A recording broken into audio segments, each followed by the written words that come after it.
సంసార బంధములోన బందిగా నేను ఉన్నప్పుడు ఆదరించినందరి చేర్చ పేరి కోరి చేరావయ్యా. మూడు బారిన జీవితమే నీడలేక కృంగిన ఎప్పుడు జాడ చూపి నీ దయతోటి నన్ను గూడు చేర్చావయ్యా. ఊహించలేదు ఎన్నడేసయ్యా నిజంగానే ఇదంత నీ దయా.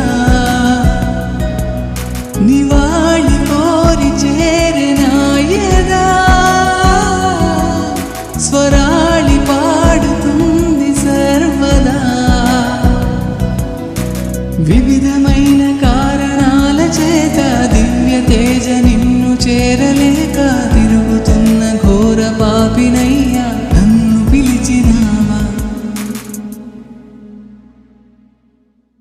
దినదినం నిన్నే స్తుతించెద క్షణ క్షణం ఆరాధించెద ఘనముగా నిన్నే కీర్తించెద నా దేవా నా దేవా.